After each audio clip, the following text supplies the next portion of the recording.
ผู้ใช้รถในนครหลวงควรรู้หลักการแล่นรถหลังนี้ BRT สนับสนุนโดยเป๊ปซี่ ปัจจุบันนี้รถเมล์ด่วน BRT แม้นได้ออกแล่นบริการสังคมเป็นปกติแล้ว และด้วยจำนวนเที่ยวที่ถี่อยู่พอสมควรรถเมล์ด่วน BRT เพิ่นได้สร้างเลนมาเฉพาะของมันมีการแต้มเส้นกำหนดเขตอย่างชัดเจนและมีการติดป้ายตลอดเส้นทางรวมทั้งแต้มตัวหนังสือตามพื้นถนนระบุว่าสำหรับ BRT แต่ปรากฏว่าผู้สัญจรตามท้องถนนทั่วไปยังเหมือนเสยต่อการนำใช้เส้นทางถือว่าแล่นไปทั่วพื้นถนนแบบบ่มีการจำแนกเลนดังนั้นมื้อนี้ข่าวเศรษฐกิจการค้าจะพาทานมารู้จักกับข้อตกลงว่าด้วยการทำห้องเบื้องต้นเกี่ยวกับหลักการคุ้มครองและการบริการรถเมล์ด่วน BRT อยู่นครหลวงเวียงจันทน์อิงตามมาตรา19และ20หมวดที่4ของกฎหมายว่าด้วยการปกครองท้องถิ่นฉบับปรับปรุงและการเห็นดีเป็นเอกภาพกับกระทรวงโยธาธิการและขนส่งครั้งวันที่2มีนาคม2026อิงตามการเห็นดีของห้องว่าการสำนักงานนายกรัฐมนตรีครั้งวันที่6มีนาคม2026เนื่องจากในสภาพปัจจุบันการจราจรในนครหลวงเวียงจันทน์นับมือมีความแออัดแสดงออกให้เห็นอย่างชัดเจนคือสภาพปัญหารถติดเกิดขึ้นในหลายเส้นทาง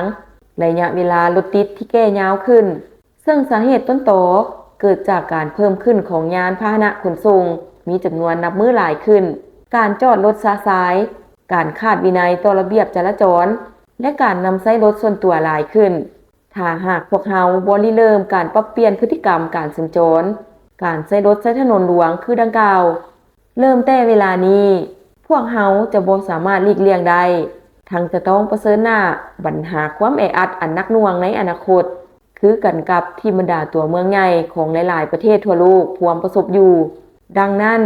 เจ้าของนครหลวงเวียงจันทน์จึงได้ตกลงรับรองเบื้องต้นเกี่ยวกับหลักการคุ้มครองและการบริการรถเมล์ BRT อยู่นครหลวงเวียงจันทน์ในมาตรา3ว่าด้วยข้อห้ามและข้อยกเว้นการนำใช้เลนเฉพาะรถเมล์ BRT ระบุว่า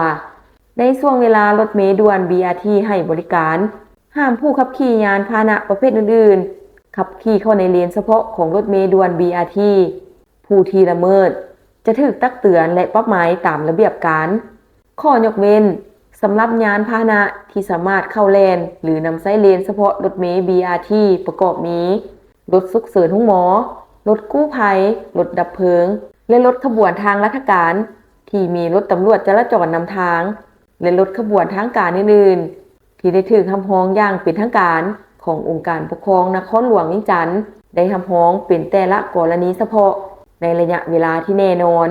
อนุญาตให้ผู้ขับขี่พาหนะประเภทอื่นๆที่จำเป็นนำใช้เลนรถ BRT ในช่วงเวลา 2:01 น. หา 5:59 น. ต้องให้รับประกันความปลอดภัยถ้าเกิดอุบัติเหตุในขอบเขตสงวนของสถานี BRT เห็นให้ทรัพย์สินของรัฐเสียหายผู้เกี่ยวจะถูกปรับใหม่10%ของมูลค่าที่เสียหายและจะรับผิดชอบใช้แทนตามมูลค่าเปเพเสียหายตัวจริงให้นักขับขี่ผู้ใช้รถใช้ถนนทุกทานมีสติระมัดระวังและรับผิดชอบสูงต่อกฎจราจรอย่างเข้มงวดโดยเอาใจใส่ต่อป้ายสัญญาณจราจรต่างๆโดยเฉพาะเวลาเลี้ยวรถตัดผ่านเลนรถเมล์ BRT เพื่อรับประกันความปลอดภัยหลีกเลี่ยงการเกิดอุบัติเหตุ Make lunch better. Ooh, Pepsi. Make it super, mega, extra spicy. Make it viral. That's better. Your meals better with Pepsi.